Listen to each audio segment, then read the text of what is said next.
My dad was a peever, and he told me that to my face when I was 7. Hey, what's up, you guys? Welcome back. It's Friday at 3 or Saturday at noon. I don't know. You let me know. I'm here to tell you guys about my dad. We're just gonna sit down and talk about my weird dad and all the weird things that he did that I can remember off the top of my head because I didn't make a list. We're just sitting here, and whatever comes to my mind, however messed up, that's what we're talking about. The thing that sticks out in my head the most is the first time I ever learned that my dad was a weirdo, and that's when I was 7 years old, like I just said. Now, growing up, my dad was my hero because you all know my mom. She was cuckoo for Cocoa Puffs, okay? She had him every day for breakfast, and it made her go crazy. Nah, I'm just kidding. She had a bunch of childhood trauma. My mom's dad was a really racist German dude who immigrated here when he was a kid, and his wife was super Catholic, and she literally worked at the Catholic Church as their nurse, bro. So my mom had no choice but to grow up with, like, a bunch of old-timey, hateful views. My mom existed to make her mom and dad look good, and so did their older siblings. She wasn't allowed to do anything that her dad might not like. For example, date somebody of a different skin color. I don't know if I can say the word, but I grew up with racism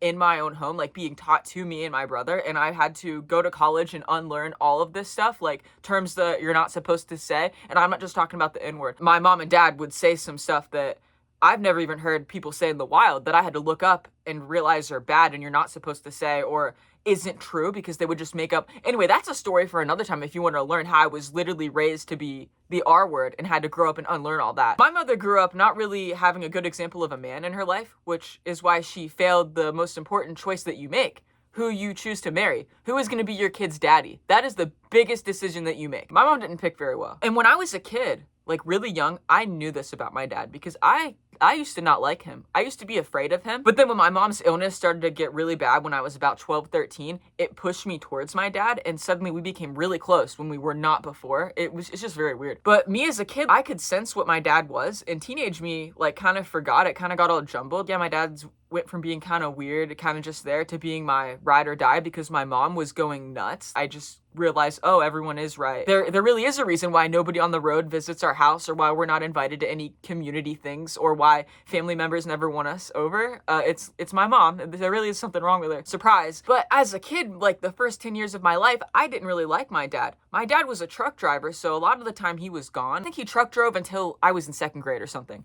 And then he had to quit because he got sick. And when he would come home, I would be afraid because I knew that he was going to hurt me. I knew he was going to give me a good licking. Because whatever I did wrong while my mom was babysitting for the week while he was out truck driving all the way to Cali and back, I was going to get in trouble by my dad too when he got home. So when I did something bad on Tuesday, I had to be terrified all week until dad came home on Friday or Saturday or whatever it was, because I knew I was going to get a second round of spankings, whether with his hand or the belt. For me, my first like 7, 8 years of living, I don't like my dad coming home. I hate it when my dad comes home. Isn't that sad? I was terrified of my dad coming home because I just knew, oh, my beating has arrived. Oh, my beating's gonna get here at 3:30 today? Aw, gee. There was literally a time where my mom was like, oh, just wait till your dad gets home. You're gonna get it good. And then she started to feel bad when she realized how upset I was about the prospect of him coming home, that when he did come home, she literally said, go hide in the living room from him and like don't show your face, and then maybe he won't do anything. She felt bad because she started to realize what she was doing. Like she was literally causing me to be scared of her husband coming home. But instead of, I don't know, talking to her husband, she just told me to go hide. And when that would happen, it would be one of two options. Either A, my dad would remember and beat my ass, or B, he would forget and just hug me, and I would be so confused because he would come up and be like, well, hi, Jess, come here, honey, and give little 4-year-old me a hug, for example, and I would just look at him in confusion. There was a specific time where I knew he was gonna come home and get me good, because I don't know what I did. I couldn't tell you what I did. I would get in trouble for showing behaviors that are very typical of a toddler or an elementary school student. I probably accidentally peed the bed or something at 5, and this is why I was gonna get beat when my dad came home. But I just remember freaking out when I saw him pulling in, and my mom told me, go hide in the living room, Jess. He won't remember, like maybe you'll get lucky. So I go do that, and then my dad eventually comes in the living room, and I'm scared. Oh, here we go. He's gonna start taking off his belt to beat me for peeing in the bed or whatever. But he doesn't. He comes up to me and he's like, oh, hi, Jess. Go give me a hug. And gives me a hug. And I'm just so confused. But I go up to him and I give him a hug. But I remember just being so confused. Like, you're supposed to be mad at me. But now you're not. Okay, so the only interaction I really had a lot with my dad is just on the weekends when he was there, because he was only ever home on the weekends because he didn't want to be around her. So he's only ever home on the weekends. Usually that time was spent disciplining me for what I did during the week. Now, there was a point where my dad stopped doing that. Like, he started telling Linda, no, I'm not doing that. I'm not spanking them for something they did days ago because they're afraid of me coming home. Because yeah, it was. I remember walking on the road with my friend Hallie, who I grew up with, and I remember telling her, I hate my dad and my dad hates me. He spanks me every day, because that was a fact. There is a straight week that I remember from like 2nd or 3rd grade where every time I went home, I got spanked for something. They would find something wrong that I did while I was at school, and I would get spanked when I got home, or I would inevitably mess up and get spanked. I got spanked every freaking day. I was so afraid to just exist as a kid because I didn't know if a choice I made my parents would not like, and then I'd get in trouble. Like, it could be as simple as, I'm gonna go outside and play in the creek. What if my mom doesn't want me to play in the creek that day? Because sometimes my mom would not care that I play in the creek, and then other times she would get mad that I was being a tomboy, or that I had cuts on my legs, or that I was dirty, and how that's not little girls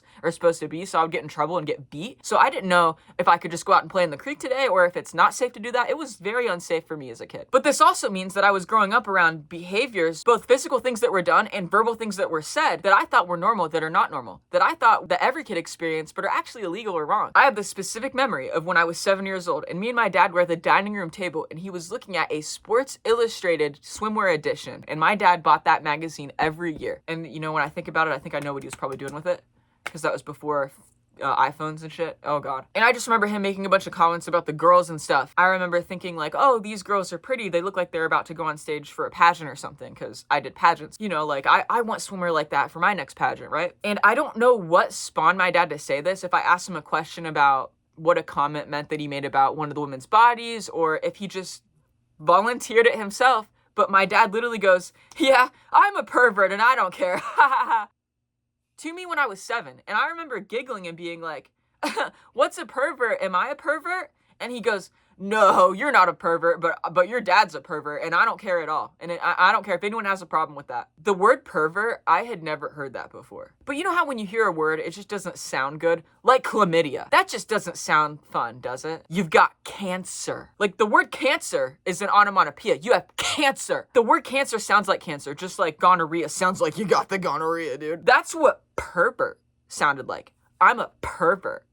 And I just got this feeling like, okay, I don't think that's something my dad is supposed to be, because he said he doesn't care if others care, which leads me to think others wouldn't be okay with him being this pervert thing. So I'm like, all right, my dad's cool because he's breaking the rules. He's being something that others are too afraid to be. I remember thinking, yeah, you own it, Dad. You be yourself. Yeah, Dad, you're a pervert. And that was my first experience with my dad being weird. Now, my next one is when I'm 12 or 13, and he went into detail about a specific time when he was bathing me when I was a toddler. He said I was about 2 or 3 years old, and he said that he was washing me in the tub down there, and that he put a bit too much pressure, so I giggled, and apparently I go, that tickles. And that freaked out my dad so much that he set the washcloth down, abandoned me in the tub, went to get my mom, his words, and started freaking out saying, I'm not washing her again. She just made a weird comment about it tickling. I'm not doing this again. This is weird. You can wash her. This is not a dad's job.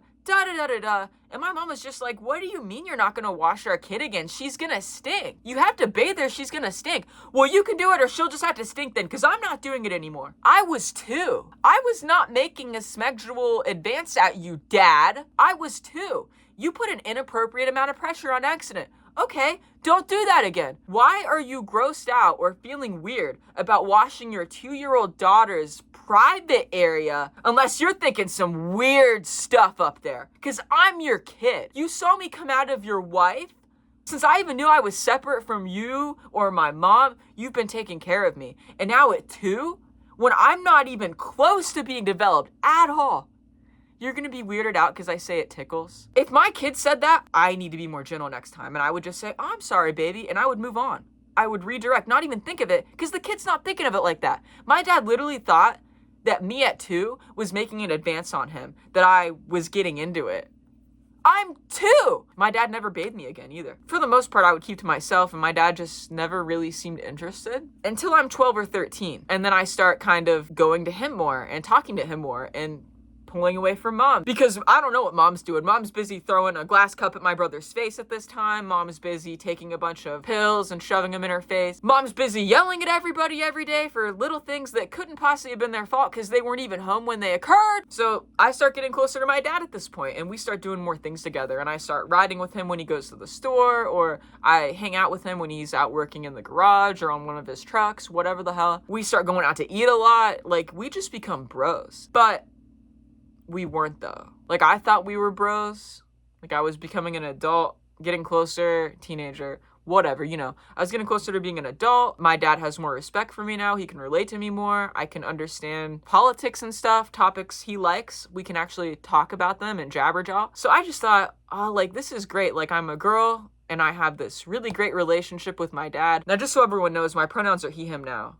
But, like, I'm obviously talking about me as a kid, so I didn't know that trans was a thing you could even be. The first time that I can remember my dad looking at me in a way that was more than just us being buds, two peas in a pod, is when he rated my butt out of 10. Yeah, we were in the doctor's office, and my dad was just talking about women, because that's what he always did, because he's a pervert. He told me right to my face, so I wouldn't be surprised my whole life. Or maybe he was warning me that his example of a man, like the father he was going to be for the rest of my childhood, isn't a good example. So just know that I'm a pervert and don't go searching for this. I don't know. I've ended up with a lot of perverts. Every guy I've ever been with has assaulted me in some way. It's hard to stand firm on my no that I already had said when they're saying things like, but if you love me, you'll let me. Because, like, my parents were like that. If you really respect us, you'll do X, Y, Z. So I just thought that's how you, oh, right, I need to prove to this person that I care or that I respect them.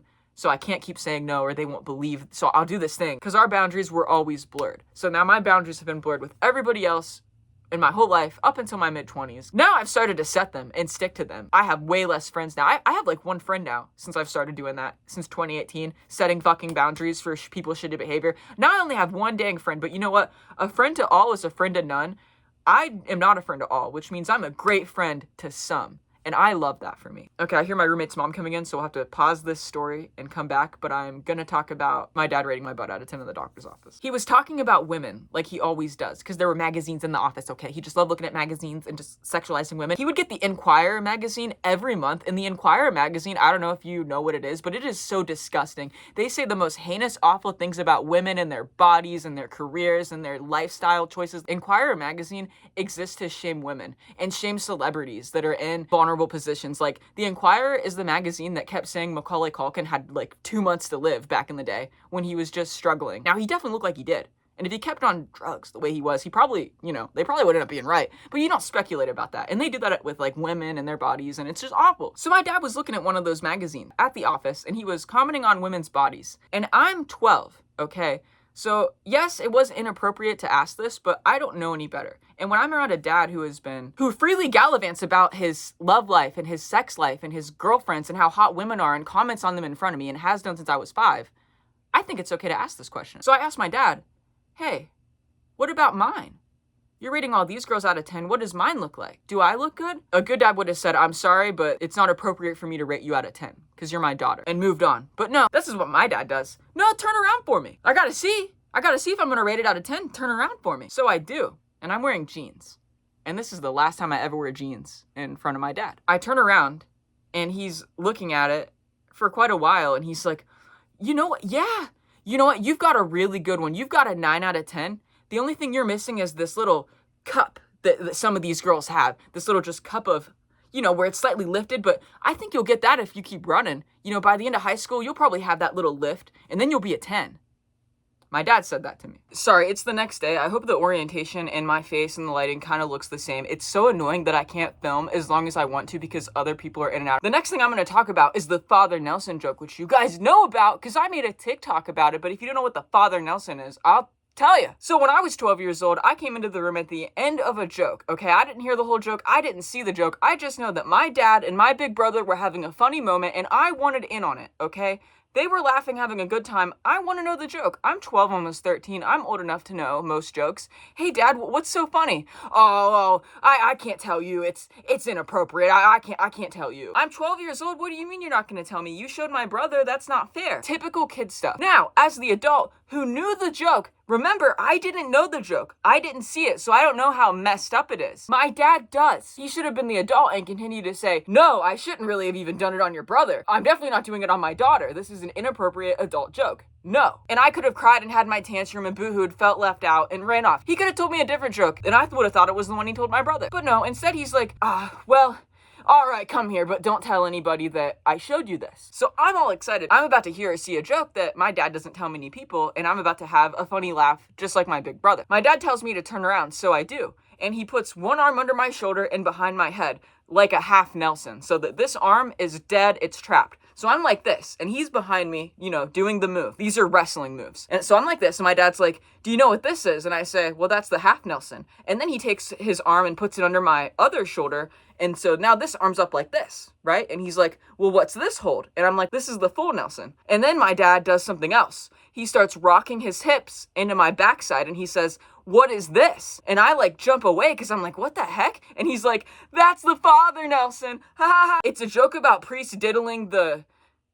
I laughed with him because it was a funny joke, but then reality started to hit that I'm 12 years old and my dad just did that into my... When I tell this, there are people, probably middle school boys. They're little middle school boys. But some adults too say that it's my fault because, well, you asked. He told you no once and you kept asking.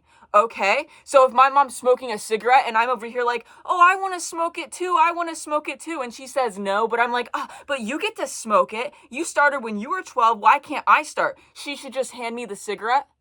Y'all are dumb. It is not 12-year-old Jess's fault. I didn't know the joke. My 40-year-old, how old was he when I was 12? My 47-year-old dad knew the joke. He knew it was inappropriate, and he felt like he shouldn't even have done it on my older brother, who was 17 at the time. He thought it was too inappropriate for him. So why would you do it to me? I don't care how big of a tantrum I throw, how much I feel left out. I was always left out as a kid. No one ever fucked with me. I played by myself. I was lonely all the time. I would have got over it. But that's the Father Nelson joke. The next thing I want to talk about also happened when I was 12. When I started to go through, you know what? Which I was a slow bloomer. I didn't even get my period until I was 15. And of course, I got it right as I went on stage for swimwear at a beauty pageant. I came off and there was brown stuff in the swimsuit.